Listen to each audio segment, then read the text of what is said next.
இந்த ஊழ்வினையோட தாக்கத்தை நம்ம புரிஞ்சுக்கணும்னா, நம்மளை பற்றிய நாம் எண்ணிய எண்ணங்களும் நம்மளை பற்றி பிறர் எண்ணிய எண்ணங்கள் இரண்டும் சேர்த்து தான் உங்கள் ஊழா நிற்கிது. நம்மளை பற்றி நல்லா தான் எண்ணுவோம். நான் நல்லா இருக்கணும், எனக்கு நல்ல ஒரு கல்வி இருக்கணும், நல்ல ஒரு மனைவி இருக்கணும், நல்ல ஒரு வீடு இருக்கணும், இல்லை நான் பெரிய ஞானி ஆகணும், நான் சித்தனாகணும்.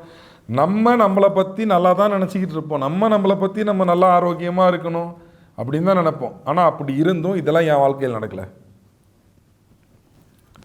இப்போ விவேகானந்தர் சொன்னதாக சொல்லுவாங்க, என்னவாக வேண்டும் என்று எண்ணுகின்றாயோ நாளை அதுவாக மாறிவிடுவாய். இந்த ஃபார்முலாவை அப்ளை பண்ணால் எல்லாரும் எப்படி இருக்கணும்? நல்லா தானே இருக்கணும்.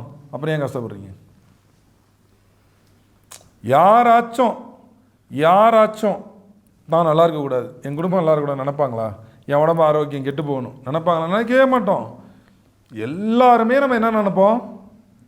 நல்லா இருக்கணும், நான் நல்லா இருக்கணும், என் குடும்பம் நல்லா இருக்கணும், சுற்றத்தாள்கள் நல்லா இருக்கணும், இல்லை எனக்கு நல்ல பொருளாதாரம் வரணும், நான் நல்லா ஞான நிலை அடையணும், நல்லா ஞான கல்வி வரும், இப்படி தான் நினைப்போம்.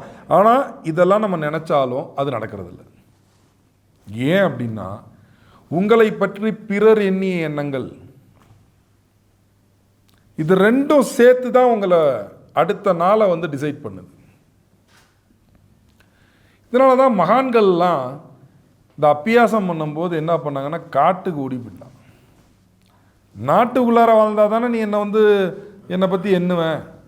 நான் ஹிட்டன், நான் எங்கேயோ போயிட்டேன். எத்தனை நாள் பேசுவோம்? 10 நாள் பேசுவியா, 11 நாள் பேசுவியா என்னை பற்றி? அதுக்கப்புறம் நம்ம பேச போகிறதே இல்லை, மறந்துடுவோம். நம்மளுக்கு இருக்கிற வேலையில் நம்ம மறந்துடுவோம். அதனால தான் அவங்க ஓடினது. நம்ம பட்டியே சிவனேன்னு போய் எங்கேயாச்சும் உட்காந்து நம்ம அந்த நிலையை அடைவோம் அப்படின்னு ஓடி போய் பல மகான்கள் கண்ணுக்கே தெரியாமல் என்ன ஆனாங்கன்னே தெரியாமல் ஜோதியாக கலந்தவங்க இருக்காங்க. ஆனால் சில பேருக்கு இறைவன் செக்க வச்சான், சில குருக்களுக்கு. எல்லா பேரும் இந்தமாரி ஓடி போய் என்னை அடைஞ்சிட்டிங்கன்னா அப்புறம் நாட்டில் இருக்கிறவனுக்கெல்லாம் யார் தான் சொல்லி தர்றது? நீங்களாம் நாட்டில் வாழ்ந்து சிக்கி சிரிப்பாக சிரித்து எல்லாரையும் மாதிரி வாழ்ந்து, ஆனால் தாமரைகளை தண்ணீர் போல் வாழ்ந்து காட்டு. வாயில் சும்மா ஞானம் பேசிட்டா போதுமா? வாழ்க்கையில் வாழணும்.